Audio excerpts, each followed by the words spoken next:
Good Morning Brew Daily Show. I am Neal Fryman. And I'm Toby Howell. Today on the show, we're going to talk about the Washington Commanders who are finally being sold. It is not to Jeff Bezos, but it is to another billionaire, so you don't have to worry. And we're also going to discuss why a 21-year-old junior member of the Air National Guard in Massachusetts leaked national security secrets to the internet. Then we have so much AI news to unpack today that I'm low-key getting nervous for the future of humanity, Neal. Low-key goated. Then we'll finish off the show by introducing you to the hero New York City deserves, the new Rat Czar. Let's ride.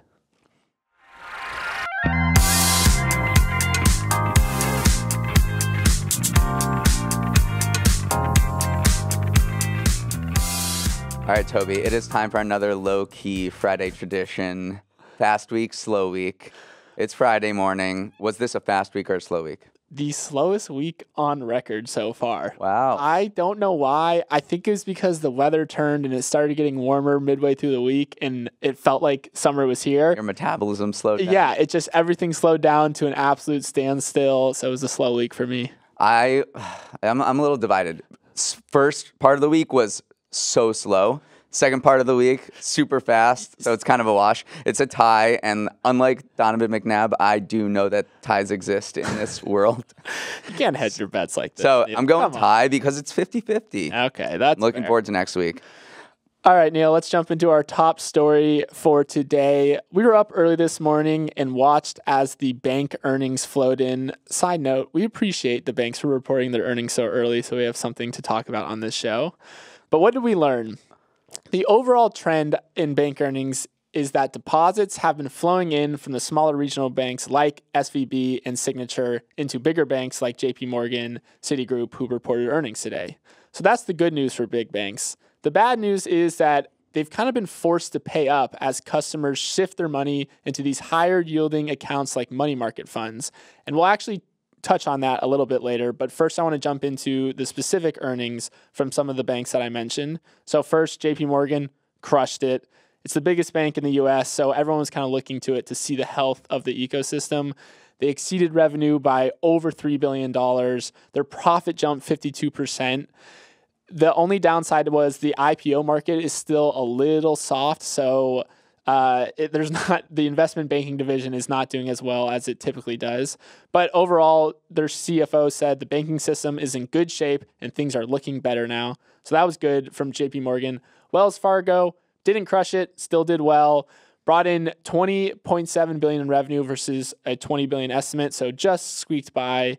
And also increased their net income by more than 30%. So another pat on the back for Wells Fargo. And then finally, Citigroup, kind of in the same boat as Wells Fargo, good, but not outstanding. Exceeded expectations, brought in $21.5 billion versus $20 billion expected. So overall, all these banks were up between 3% to 7% in pre-market trading. So pretty much Good. I'll give them an B+? A minus. I was going to go B+. A minus because JP Morgan did so well and they're the biggest. But especially given the banking turmoil and everyone was kind of looking to these banks for stability and to make sure that everything was okay. I think they obviously passed that with flying colors. Though people were saying that this banking crisis was only going to benefit them, and it seems to have done that. Yeah. But what else is benefiting them, and you touched on this, is that higher interest rates. The Fed has been hiking interest rates for 9 straight meetings now, and that is seen as benefiting banks.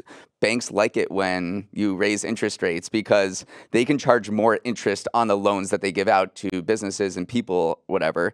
They pay you some interest on the deposits that you put in them, but there is this gap that is called the net interest income, which is what they charge for loans and what they pay out for loans, and that gap is only getting wider.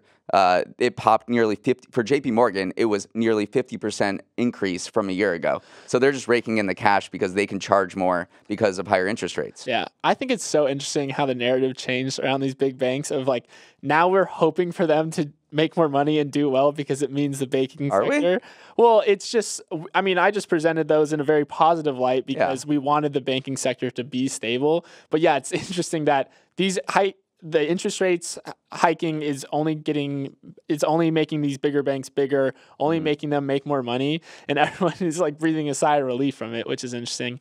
Although I do want to touch on, it is a bit of a rock and a hard place right now for these big banks, because even though they are making more money loaning money out, they have to kind of stay competitive in the market with these money market funds that I touched on that are offering, I mean, Wealthfront, one of the, this is not a Wealthfront ad, but where you have your money is offering over 4% in yield. And so why would you ever put your money in a checking account that's yielding 1% a year, less than 1% a year, if you can get 4% somewhere else? This is definitely not investment advice, but if you have your money in a savings account that's only returning like 1% right now, or just in a checking account, there are, as interest rates have risen, there are all of these different money market funds and robo-advisors that are offering much higher yield. They're giving you free money because there is a much higher interest rate environment. So I would say go check those out. For sure.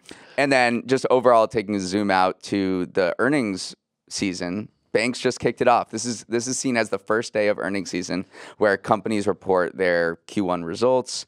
And obviously, look, we know that earnings reports probably don't matter to the average person, but you can look for patterns between what CEOs say, and I'm sure there's going to be a lot of AI talk, and so we can like draw connections there and connect the dots. And then also there are probably some surprises that will move the stock market in certain directions. The example I always go to is that Snapchat goes first of all the social media companies, and they say the digital ad market is bad, and then every other social media company plummets like 20% right after Snapchat goes. So that is sort of like the upside downside surprise that sometimes happens during earnings season. But yes, I will say Toby and I will make sure that you know all the important earnings that come out, and we won't talk about the unimportant earnings. That's our guarantee to you. That's our guarantee. All right, let's move on. Josh Harris is assembling an Acela Corridor sports empire. The owner of the 76ers in Philadelphia and the New Jersey Devils in New Jersey has reached an agreement in principle to buy the Washington Commanders for $6.05 billion from current owner Dan Snyder. He's leading a group that also includes billionaire Mitchell Rales and former NBA star Magic Johnson, who's he's the prodigious sports owner in his own right. So if signed, it will be the most expensive purchase of a team in sports history, topping the $4.65 billion paid for the Broncos last year.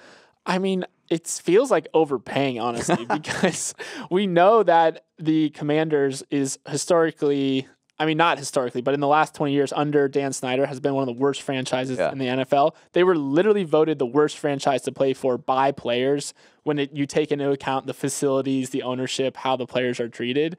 So paying $6 billion for that feels a little expensive. It's valued the same as Manchester United is, which just feels like a much bigger club in the worldwide scale of things. But it just goes to show you how much these prices have inflated due to these television deals from the NFL. And yeah, Snyder bought the team in 1999 for $800 million. All right, so he did well with the growth of the NFL, but also this was a controversy laden throughout many, many years. He was being investigated for workplace misconduct, allegations, and sexual harassment from over 50 former employees. There was a tough about season ticket holders with Washington, D.C. Attendance is so bad. 58,000. I think it's the worst in the NFL. Crazy. From 83,000 in 2010. So they have a really crappy stadium in Landover. I've been there. It is not good. Yeah. There's more Eagles fans there when the Eagles play the Commanders. So I was actually looking into who is Josh Harris? Is he well liked? And by looking into it, that means I asked our producer, Emily, who's a big Philadelphia sports fan. And basically, he's not the most popular guy in Philadelphia because one of his big missteps was during the COVID pandemic. He made the move to cut staff member pay, anyone who made over $50,000, he was cutting their pay because they weren't bringing in as much revenue as they normally do. Horrible idea just from a PR perspective. Actually, fun fact, Joel Embiid, the 76ers center, stepped in and said, hey, I'll make up the difference in contract, which caused Josh Harris to kind of roll it back. Yeah. So he's not exactly a benevolent. His biggest pro is that he's not Dan Snyder. So, yeah. And then Magic Johnson is now will soon be a co-owner in an NFL franchise, and he already owns the Los Angeles Sparks. He owns co-owns Los Angeles Sparks, Major League Soccer team LAFC, and he's a minority owner of the Dodgers. And he used to own the Lakers. And they all have won championships too. So, Commanders fans, if you're listening, you got Magic on your team, you'll probably win something. Okay, Neal, we mentioned this at the top of the show, but we got a hefty AI rundown to talk about. So you may not have heard about this one unless you hang out on AI Twitter, which is basically just Twitter at this point. Auto-GPT is one of the more powerful AI tools we've seen yet. Essentially, as the name suggests, it allows you to carry out tasks autonomously. So I'll give some examples. It's self-sufficient, meaning you can tell it to schedule an Instagram post, and it not only will it schedule an Instagram post, it will write the caption without you manually telling it to, and it will post it for you. So it's like this mini assistant that you can tell to do whatever you want, and it can do everything from write code, then debug that code and try again. So it's basically, it's a wild development in the AI race because you don't have to babysit it. You just tell it what to do, and it's off on its way. The problem it's solving is that for ChatGPT, you have to ask it a million questions to get the answer that you want and constantly refine your prompt and hold its hand a lot, and it doesn't have a great memory, so it doesn't remember what you asked for it. And then, so you get an, what are they called? Autonomous agent. Like a personal assistant, go tell ChatGPT to do this thing, and then it works on a loop, constantly refining questions, constantly asking ChatGPT to do stuff, and then eventually you have this desired outcome. It's wild, yeah. Some of the jobs that they say at risk are social media managers, SEO experts, and customer service is a big one too, because it knows how to pull the relevant data and answer customer questions in multiple languages too. It's wild. One of these things is called Baby AGI. I kind of like that. That's a good one. We're a week into these things too, which is crazy. Like they just really started gaining steam a week ago, so it's wild. Now we'll zoom out to another AI news. Amazon has joined the AI game with their AWS Amazon Web Service.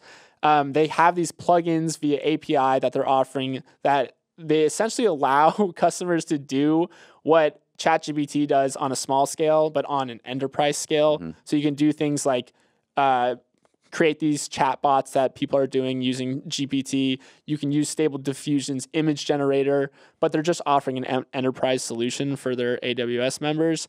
It feels like they had to enter the AI race. Who knows how, big this will be. We'll actually see how many enterprise customers end up paying for something like this, but it is just indicative of the direction that every company is going, that Amazon is jumping on the train as well.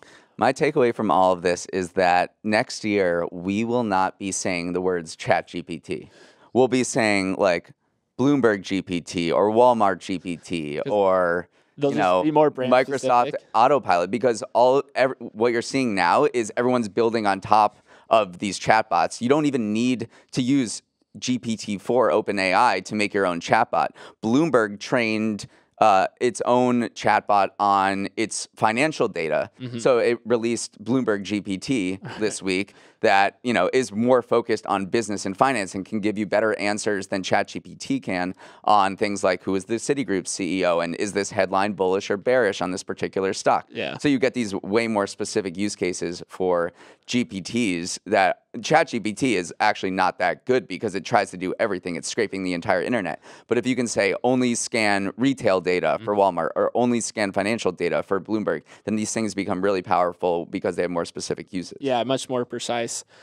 Not our last AI rundown we're going to do for sure, but a meaty one at that. All right, it's time for our Friday segment, Stock of the Week and Dog of the Week. Toby, I'm going to kick it to you for our disclaimer. This is not financial advice. We already gave this disclaimer 2 in 1 show. We got to love that. But this is not financial advice. We are just humble podcasters. All right, for our first stock of the week, this is a stock that did really well, LVMH. Luxury never goes out of style, Toby. And I know. Look at me. I'm wearing a sweatshirt that's 5 sizes too small. LVMH is the French luxury conglomerate and the owner of Louis Vuitton, Dior, Tiffany, and a bunch of other luxury brands. After topping earnings in Q1, its stock jumped, and it joined the list of the top 10 most valuable companies in the entire world with a valuation of $486 billion.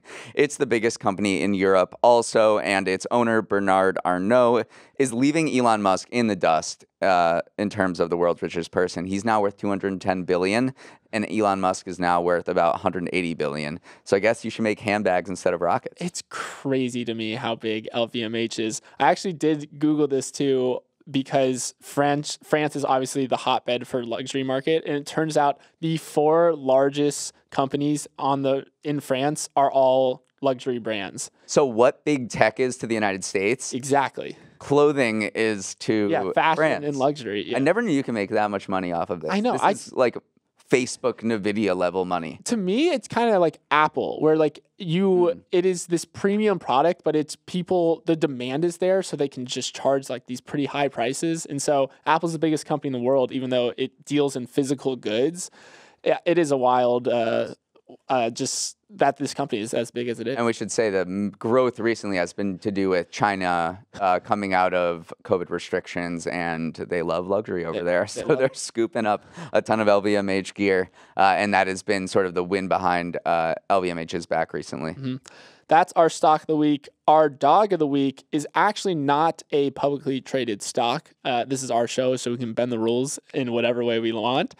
It's the pant maker Bonobos, who recently sold to WHP Global, which is this big retail brand aggregator, for $75 million. But wait, this is dog of the week. $75 million, that's kind of a lot of money. No, wrong. Walmart initially purchased Bonobos back in 2017 for $310 million, so this was not a good outcome.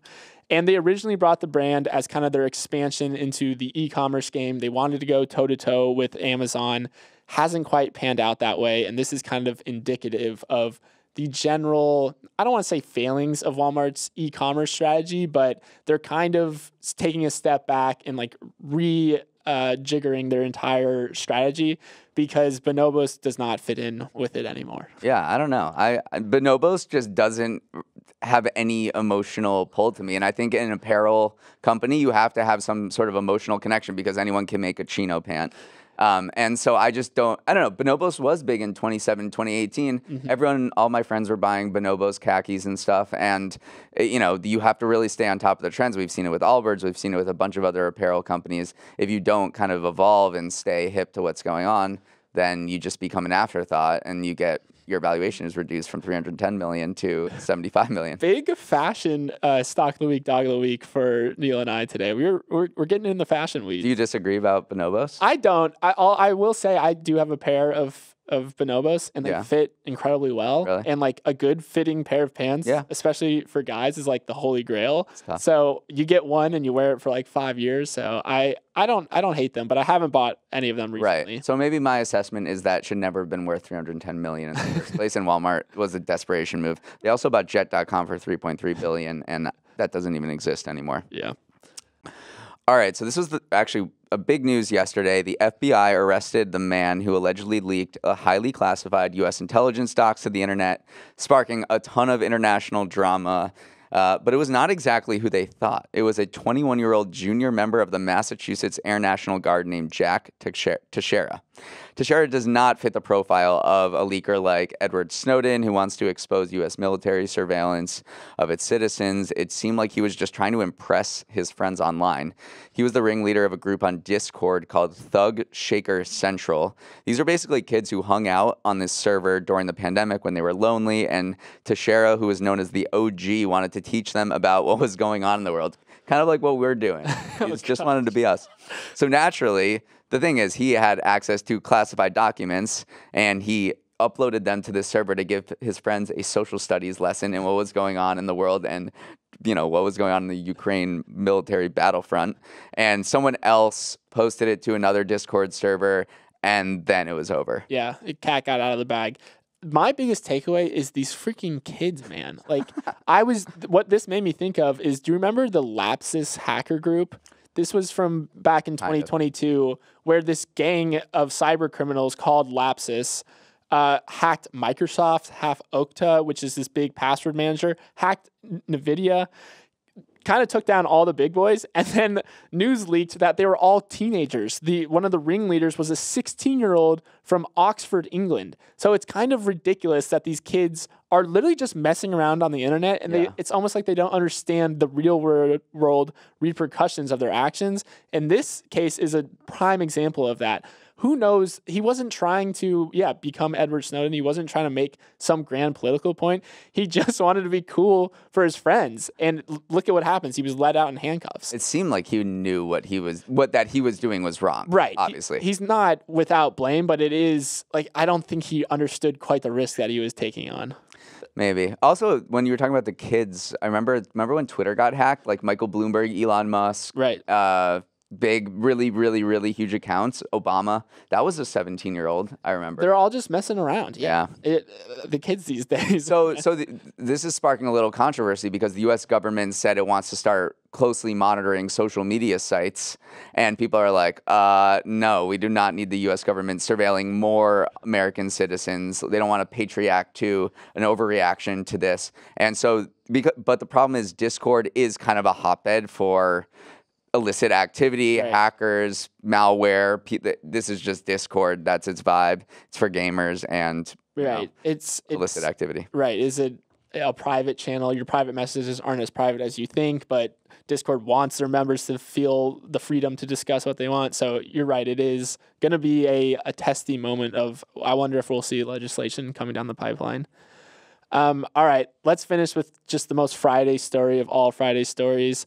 I want to introduce our listeners to New York City's latest public servant, the Rat Czar. So Kathleen Karate was introduced to the public by Mayor Eric Adams this week, who described her as a maestro who would successfully... Maestro. Oh, gosh. Maestro, who would successfully coordinate New York City's attempts to address their rat problem. She came in guns blazing with a monologue that have rats shaking in their tiny furry boots, and we have a clip that we'll play for it. Pizza rat may live in infamy, but rats and the conditions that support their thriving will no longer be tolerated in New York City. No more dirty curbs, unmanaged spaces, or brazen burrowing. There's a new sheriff in town. And with your help, we'll send those rats packing. Who is the audience for that? Us. We're giggling after it. I don't know. It's cringe. It's the rats. Any rats that hear it. This is so stupid. This is not a problem. I don't think so. I mean, it is a problem in certain areas of the city. You don't want rats on your curb. Okay, but it's a very simple solution. Don't put garbage out, or put garbage out in in just an hour or two over the course of the day so that it gets picked up in time. If there's no food, then there's no rats. All right. Very simple. I should be the Rat Czar. The Rat Myers. I don't know. I care about, what about affordable housing? Like, you don't hear people leaving New York because they're rats. You hear people leaving New York because they can't afford a home. So the fact that they're really hyping this up, I get it. It's a whole PR shtick about rats. But rats, New York is not even the rattiest city in the U.S. That's Chicago. I know. But I do think it's a quick win for Mayor Eric Adams, and no one's going to be against getting rid of rats. No one really. I mean, I guess I guess no one's on the side of the rat problem is totally fine here, but I don't want to vilify them. Yeah, this is genocidal language. Big Ratatouille guy right here. All right, that is our Friday show. Hope everyone has a good weekend. What are we doing? Golfing. Coachella's going on. You can always reach us at Morning Brew Daily at morningbrew.com. We'll be checking our emails all weekend, that's for sure. Let's roll the credits. The show's producer and editor is Emily Milliron. Our technical director is Uchenna Waugu. Our supervising producer is Bryce Beloff. Uber Batista, thanks for waking up, my boy. And Raymond Liu, our associate producers. James Atamian is our sound guy. Hair and makeup is at Coachella, actually. Devin Emery is our chief content officer. Our show is a production of Morning Brew. Great show today, Neal. I wish you well.